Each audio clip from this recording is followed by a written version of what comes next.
So, once upon a time, Ubisoft, the creators were some of the people that worked on the recent Mario and Rabbids Kingdom Battle, pitched a Game Boy Advance remake or demake of the GameCube title, Wind Waker. They had a playable demo. There was a picture that was actually released, which I'll post in the video to show everybody. Do you have the picture up on yours? I do, yeah. It's very reminiscent of Minish Cap.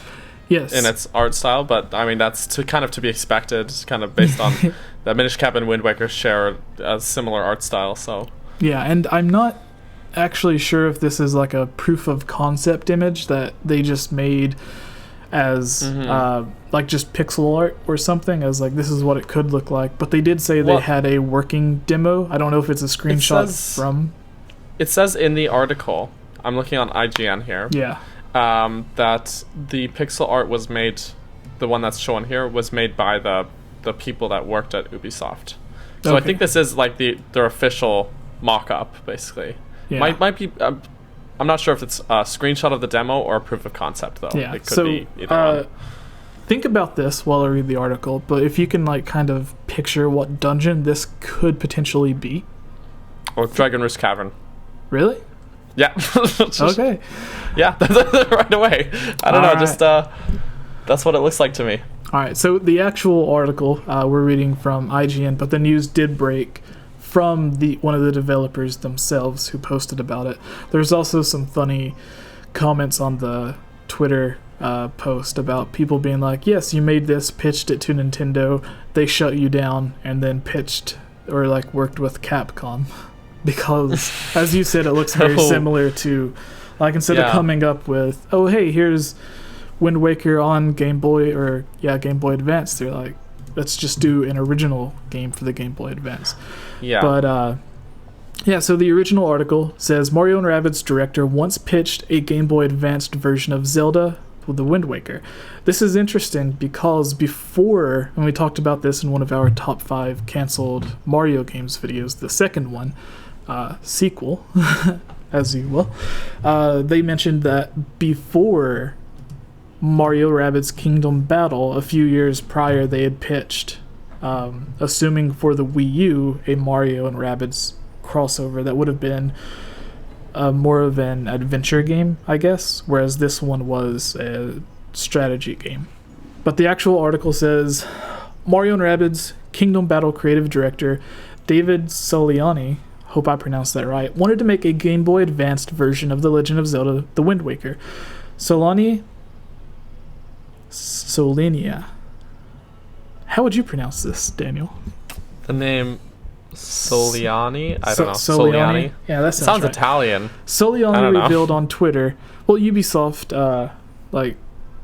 there's like an Italian, somewhere in the UK, there's the American, like they have developer team everywhere, even in France, I believe. Anyways, Soliani revealed on Twitter he and Ubisoft artist Fabio Pagetti, another name, Fabio Pagetti, pitched making. Please don't hate us. Anyone Please from don't. Ubisoft, I'm sorry. if you see this, don't hate us. Pitched making a demo for Game Boy Advanced version of The Wind Waker back in 2003. So when did the DS came out in like 2005, 2006? I think so, yeah. All right. What year did Minish Cap come out, though? I don't know. I'm just gonna Google this. that. Yeah. Soliani even had because the first time I played Minish Cap was 2015, so I'm not a good source. 2004. So Minish Cap came out a year later. So I wonder if this was sort of denied because Minish Cap was already in the works. Yeah. You know? Because they wouldn't have been able to steal the idea and then do it, because it would have taken longer to create Minish Cap. Yeah. But the thing is, like, I prefer that they had an original game come out for Game Boy Advance instead of just a downgrade of Wind Waker, basically, because when you have... Oh, you know what else? Mm-hmm. What else? They not only did they have Minish Cap, which would have looked very similar to the Wind Waker, but, or at least similar to the way that the pitch looks, they would have also been working on a Wind Waker sequel. Oh, so Phantom Hourglass. for the next console. So they could have seen it as, okay, we have Minish Cap coming out now. We're secretly preparing a Wind Waker sequel for the DS. And also at the time, 2003, they were likely, because as we mentioned in the video that posted today, Sunday the 24th, for the people watching this later, there was the quote from the interview where I mentioned that Twilight Princess was originally supposed to be Wind Waker 2, but was changed to feature a more realistic art style, and then it transformed into Twilight Princess as opposed to just a sequel to the Wind Waker. So yeah, though there's still some Wind Waker 2 assets like in the game. Yeah. So apparently you can swap out like the bomb models, and the Wind Waker itself is in the game, and I find that funny to imagine Twilight Princess Link holding a bomb that's like in the Wind Waker art style. I don't know. Yeah. Would it be enormous? So my thoughts on this: Minish Cap was being made by Capcom. Almost said Comcast. Yeah. Capcom. Yeah. Minish Cap was being worked on by Capcom. And then we had Wind Waker 2, which was being turned into Twilight Princess, while I'm guessing pre-production around that same time, because they likely had all of their ideas for a Wind Waker sequel that they had written out this entire story. They probably took that and made it into a sequel for the DS. So we still Phantom Hourglass. We still got the Wind Waker sequel, but instead of like Wind Waker 2, we got Phantom Hourglass for the Game Boy, or not the Game Boy, the DS. So since so much focus was being put on the Wind Waker, and then there was the other game that looked like the Wind Waker, Nintendo was like, well, there's too much Wind Waker. We can't, like, we're gonna kill this Wind Waker concept because, like, you know, like, people look at it as like with Ocarina of Time and Majora's Mask, there's a lot of people that want a third game, but there's a lot of people that's like, no, the mystery of Majora's Mask is what makes it so great, which is true. But at the same time, you still want all of those questions, mysteries answered, so a sequel would be great. But but then what would we write theory videos about, guys? Come on. But yeah, I mean, like, I'm glad that they went in a different, like, that this didn't go through, because like when you have different, like, a handheld and a console version of a game, they're really not the same game anymore, because there's limitations to both sort of hardware. And so this from the screenshot is basically a 2D Zelda game. And you wouldn't be able to really translate a 3D Zelda game like Wind Waker into a 2D game really well. Like, at that point, you would just be better off making a new game, which is what Capcom was already doing. One of the most horrible parts of this would have been the sailing, because on Wind Waker you can turn the camera, look around you and everything. Oh my goodness. But with this, it's a 2D game with a fixed perspective, so you would just be staring blankly at the water the entire time. Oh no, they would have to make it. They like just shrunk the size of the ocean and had the islands like much closer. Yeah. Or if they did it in a way like Spirit Tracks or Phantom Hourglass, where basically like the traveling is sort of separate from the world. Yeah. You know what I mean? So you would, like, in a Spirit Tracks, when you're on the train, it's like a new different area that's loaded. That's basically like a little travel, almost like a mini game between destinations, and then you get to your destination, and then that small area is loaded, right? Yeah. So if they have these as like two separate sort of areas loaded, but like it's still 2D then, you know? I would feel like maybe you just have to choose on the map, like sail to destination, and just like it just does a little cutscene or something. Like, that's the only way to make it good, I think. I could have seen them if they would have pitched an Ocarina of Time on the Game Boy Advance. I could see. I still don't want that. No, but I'm saying I could have seen it possibly being picked up by Nintendo as opposed to the Wind Waker. Because then you're taking a Nintendo 64 game, putting it on the Game Boy Advance, as opposed to taking a GameCube game and putting it like there's the Nintendo 64 is still a lot more powerful than the Game Boy Advance, but the GameCube is even like leagues above that. So like the Nintendo 64, one of the big things was in Ocarina of Time, Miyamoto just wanted Link to be able to swing his sword on Epona, but he couldn't. Like something that simple, Nintendo 64, as powerful as it was for the time, couldn't let you do something as simple as that. So the Game Boy Advance, especially with the Wind Waker, there would have been a lot of stuff that's like... It would have been really stripped down, I think. Yeah. And that would... The thing about Wind Waker is that the world is huge, and there's this great era of adventure, and there's so much to do. I know people rag on the sailing being boring, but I actually really enjoy that because I feel like it sort of paces the game better because you're breaking up the action, and I enjoy the sailing and then fighting random monsters in the ocean and then going for treasure and stuff. Like, there's actually a lot to do. Yeah. On the Game Boy Advance, it would be so stripped down that I don't think it would work. They would have to make just a new game, which is what Capcom was already doing with Minish Cap. And man, am I glad they didn't do sailing in Minish Cap. Yeah. Just having a connected overworld just leagues better.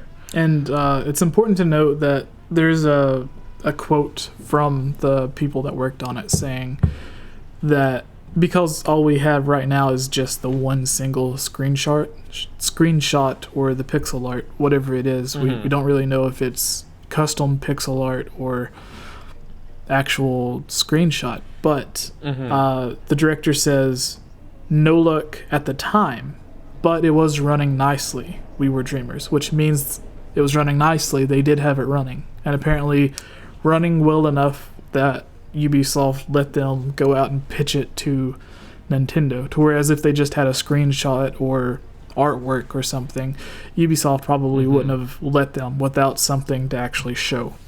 Yeah, I mean, there's a lot of, if you read the IGN comments, there's a lot of people saying like, well, what, did they have a demo or not? Like, the article is admittedly phrased kind of vaguely, so it's hard to tell, but I don't think they would go without something to show more than just that screenshot. Like, they would need a demo to show. Especially Nintendo is like very hands-on with their approach to pitches. I know I was reading, a little off topic, but when Captain Toad was released, which by the way is very underrated, I actually really enjoyed that game, but like Miyamoto, apparently when it was pitched to him, he didn't get it, like he didn't understand the concept of the game until he had a hands-on demo to play with. In fact, he didn't even understand that it was supposed to be a game. He thought it was like a diorama, like an actual physical thing you could buy, like a toy. So I don't know. Like maybe there was just some really big issues with that pitch. Yeah, that would actually be really like cool. That would be like a 3D board game version of Treasure Tracker. Not Treasure Tracker. Toad. No, that's right. Toad. Captain Toad Treasure Tracker. Wait, wasn't the GameCube? It was Tetra Treasure Tracker. Tetra Trackers. I don't know. Yeah, Navi trackers. But you know what I'm talking about, though, right? Yeah. Okay. That's something else, though. It's. I feel like they would need a demo. Basically, is what I mean. Like, I don't think they'd go with like one screenshot and be like, can we take one of your most beloved franchises and one of your IPs that you're super protective over and make a game? They'd be like, oh, well, here's a screenshot. Yeah. Like they're like, okay, well, what do you have to show us? Well, we've got this one screenshot. What do you think? Yeah. No, so if they did have this demo, what do you think the demo would have been? Because for this, probably a portion of a dungeon. Yeah, I don't think they would have had a full dungeon. So like you said, it looked like Dragon Roost. It was probably like a third or a half of that dungeon. Yeah. And then but how would the grappling hook work? Oh my god. See, there's so many things where I'm like, how would this work in a 2D game? Yeah. Then maybe the opening segment of the game, maybe they would have that, because that would be a lot simpler than a dungeon, I would imagine. Yeah, actually, like, we've talked about the GameCube Collector's Zelda pack. it had in the Wind Waker demo. I remember these distinctly because I played them to death when I was a kid before I got Wind Waker. Yeah, there me was too. 3 sections though. There was like the beginning of Forsaken Fortress, the first time you go in when you're just sneaking. There's Then Dragon there's Roost like Island. Dragon Roost Island, and then there's the dungeon. first portion of Dragon Roost Cavern. Yeah.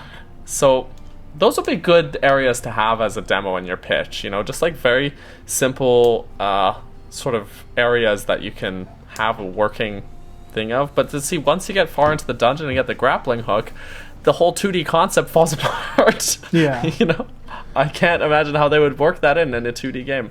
Like in a they would have to take some 2.5D it works. liberties in changing some of the layout. Yeah. But then at that point, it's not the same game. Like, if you have to start changing things or stripping it down, like, it's just... You lose the magic. Yeah. Yeah. All right. So, any final things on this before we move on? It looks cool, but I'm glad it didn't work out because we got Minish Cap instead. I don't want a Game Boy Advance version of this game. But here's the thing. Here's where the debate comes in. Nintendo had Capcom working on Minish Cap. Yeah. So I'm glad we got that. I like Minish Cap. They weren't necessarily working on their own Game Boy Advanced game. I imagine they were too busy with Wind Waker and Twilight Princess, and then Phantom Hourglass came out on the DS. So I imagine they would have been at work on their own stuff. Like, I don't think this would have delayed any of the other games or taken away from them. I think it would have just been, oh, here's this extra game that we could have had without it taking away from other stuff. Like the other day on Facebook, you mentioned that you wouldn't really want the Zelda mobile game on smartphones or whatever. Yeah, yeah, yeah. So, am I being too negative, guys? Like, no, because I'm just like, I don't want a smartphone Zelda game. I don't want it because I want my big console experience. You know, but the way everybody looks at it is, which you're not everybody, but like casual Zelda fans look at it as like, oh well, I would rather have Breath of the Wild 2 instead of this mobile iPhone game or Android game. But in reality, it's Nintendo has almost nothing to do with the handheld games except DNA is the company right now working on the handheld team. So they have their directors, their producers, their development staff, their marketing and everything. I'm assuming all they have to do is like once a week they call up Aonuma or Miyamoto, whoever, and say, hey, here's what we got so far, this is what we're doing, and within like a 30-minute phone call it's like its own thing. So we get that alongside this other stuff, as opposed to, well, here's this 2D thing that we have, but because of this, Breath of the Wild 2 is being delayed by 6 months. I don't think it's something like that. I think it's like, this team's busy on that while this other team is busy on this. So you're getting something extra as opposed to instead of. Yeah, I guess there's nothing wrong with releasing it, but for me, like, I just don't feel like I would enjoy it because the other mobile games that Nintendo's put out, I haven't tried Animal Crossing yet because Animal Crossing is too addictive for me to even venture into it. But Fire Emblem, I have it downloaded. I have it downloaded on my iPad. I mentioned earlier I just bought an iPad. My phone is an iPhone 6, I think, like the small 6. So I don't think the screen is big enough to enjoy playing a game, but with the iPad, I re-downloaded Mario Jump and some of the other games, and it's 10 times better on the iPad than it is the phone. Okay. So I've just found that with Fire Emblem and Mario Run specifically, both times that I started playing them, it's just made me want to put it down and play an actual game from that series. I had just finished playing Fire Emblem Awakening for the first time, and then a week later Fire Emblem Heroes came out on mobile, and so I got it, and it just felt so stripped down compared to the game that I had just played, and so like basic that it was just I couldn't enjoy it, right? Yeah. So then I stopped playing it after like 2 days, And it was sort of the same thing with Mario Run, where it just felt so stripped down and basic. And so that's kind of how I feel like this 2D Wind Waker or would be, and how I feel like I worry, like I don't want there to. I kind of am worried that I'm scared I'm gonna have a Zelda game released from Nintendo, and I'm not gonna like it. Yeah. And I don't want that, because they've had a great record so far. Not a single Zelda game I've not liked. I even like Zelda 2, guys. So yeah. Do you have the live stream up? I'll just pull it up here. I've been just like checking back and forth periodically, because it takes a toll on my internet. I mentioned earlier we wouldn't interact with the chat until we got to the Q&A, but RPG in the chat says he agrees with you. Oh, okay, great. He says, I think so, ... No Game Boy Advance games, no smartphone games. So yeah, big console we'll get every 5 to 6 years. They do have the structure of Breath of the Wild, so maybe 2 to 3 years. I'm assuming he means 2 or 3 years for the next big Zelda game. And then he continues, that's the point of the mobile games. I'm pretty sure is to give a little taste of experience that you will have on the console, since it's such a big market. Why not? And here's Nintendo. That's fair. When Nintendo first came out with their handheld games like Mario Run, I thought Mario Run. It should be Mario Run. It's Mario Jump. Sonic has... No, is it Mario? It's Mario Run. Yeah, it's Mario Run, and then Sonic Jump is the thing. And then there is the meme that's like, Sonic should be Sonic Run, and then Mario Jump. Hey, wait a minute. You're right. Because all you do in Mario Run, the only action you can perform is the jump. Yeah. So what are they thinking? And then in the Sonic Jump, you're you're running the whole time and like going from left, middle to right, I believe. And then I think you can tap the screen to jump over like logs and obstacles and stuff. But what I was going to say is, whenever they first came out, they kind of mentioned this, but whenever they mentioned it in their interviews, it was kind of vague. So how I thought they were going to do with Mario Run, right? Mario Run? Okay. Yes, Mario Run. Getting these two. And the bad thing is, even if you just type in Mario on the iTunes store, because I was doing this yesterday, Sonic Jump is right beside of it. And it's like, that doesn't even have Mario in the title. But yeah. Anyways, I thought if you would download Mario Run, okay, so you download Mario Run, you...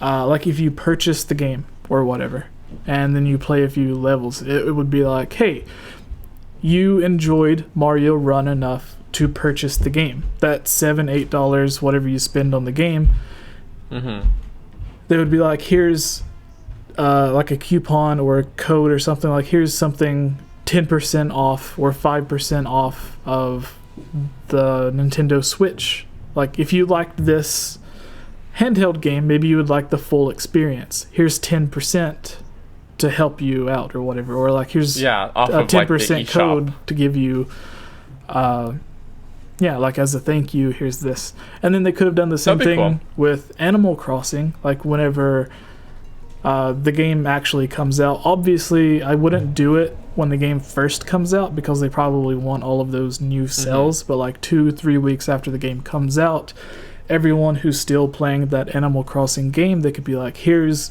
10% for this. Or on Fire Emblem, they could have done it with Fire Emblem Warriors. So there's, or even on 3DS. 3DS games. Since it's actual Fire Emblem game instead of the Team Ninja, or is it Ninja Theory? Team Ninja. Team Ninja.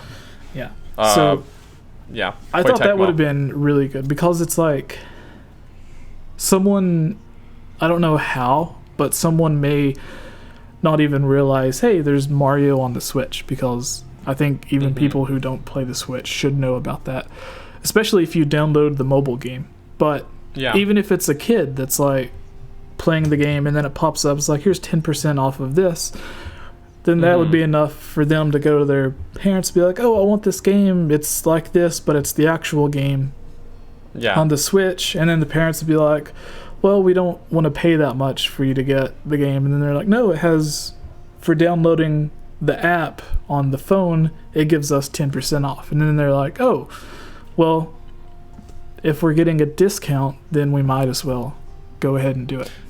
Yeah. And then where Nintendo is getting the $7-8 from the game on the smartphone, that would make up the cost from the 10% being taken off of the actual game.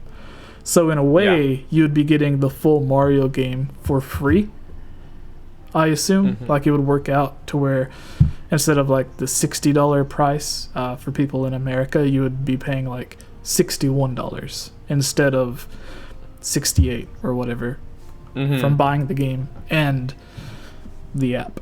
So that's my thoughts. But do you have any thoughts?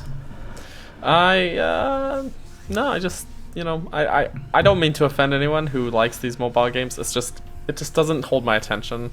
Yeah. When I like to game, I like to like sit down on the couch and just like get into it. Well, guess what? What? In this topic of the Game Boy Advanced version of The Wind Waker, we created 2 topics. So now we have a topic for GBA, and we'll have the second topic for Zelda on smartphone. Which, by the way, I like whenever I see a video segment that we do, and on the first day it gets like 1,000 or 2,000 views or something, and then it always dwindles down after that, and then you'll get like 100 the next day, 100 the next day. But when I go back to an older video from like 2 or 3 weeks ago and I see it has 10,000 views, that means constantly every day a few hundred new people would go and watch it. So it's really cool seeing it like build up over time as opposed to just dying out after the first few days, which a lot of videos have done, but then there's also the videos that just keep going. And the video that we posted yesterday seems like it's going to be one of those videos because it's got a lot of comments from people who very much are demanding Nintendo make a Zelda anime. So did you see all the comments from people that was like... I saw, I was reading the comments today, and I just have to say, like, a lot of people are being really hard on Orion. Like, I don't know, like, because, I just gotta say, guys, like, he's not like he's brainless about Zelda, guys. Come on. Yeah, like he's knowledgeable. He was in a fan film, or he was Link. Yeah, like he actually played Link, which I replied to a couple of the comments and was like, he actually is really knowledgeable, but when it comes to Breath of the Wild specifically, which a lot of the questions were about, like a lot of people, he wasn't able to go out and buy a Nintendo Switch to play Breath of the Wild. Like there's still people, like even in the Discord chat that we have, there's a lot of regular people who are constantly talking that say, oh, I hope I get a Switch for Christmas. So there's even the hardcore fans like him that haven't had the chance. Plus, where he's in the band, he's constantly on the road or whatever, like it might... Well, the Switch is a perfect console for him. He should... but like, what I'm saying is, like, while you're on the road, like, you can't just, like... You don't always have the time. Yeah, we have to drive 100 miles to get to this next place to play the concert. We don't have time to stop at whatever their version of Walmart or Target or Game or whatever it is. So I don't know. Guys, be nice. Like, don't be so hard on him. Like, he was a cool guy. He's really nice. Like, I wasn't able to make it to the podcast last week, but I have talked to him online, and he's a really nice guy. So, I don't know. That just there was kind of a downer. A very positive comment someone left for you and Lexi, but was negative towards me. They were like, what was it that they said exactly? I was like, give us Daniel and Lexi. Yeah, it's like, who's this? I don't watch the GameOverJesse YouTube channel to watch Jesse. Give us Lexi and Daniel. Give us Daniel and Lexi. That actually, that was kind of nice to hear that was gone for 1 week and that you guys wanted me back. Like that was nice. And also for Lexi, we had on for like half of one episode. So the very first time that you're missing someone demands that you come back. So I'm flattered. I really am. Thank you, Mini Ben. yeah, RPG in the chat. 20032. Yeah, RPG in the chat just says, "This Jesse dude, I tell you." So yeah, but I think we can move on to our third news story. Yes, let's. So this one is. The videos on this channel are funded by supporters on Patreon like you. If you're a fan of this channel and would like to join on videos, receive shoutouts, watch videos early, have your questions answered, or have your topic discussed on our podcast, please consider supporting on Patreon for these and many other rewards for just $1. Shoutouts for this video includes Link Use the Triforce, Rusty Caulfield, Lovable Christie, Give Time 15, Shadow to Us, Robbie Morgan, and Lunarium. I want to thank all of you for everything you have done to help support this channel.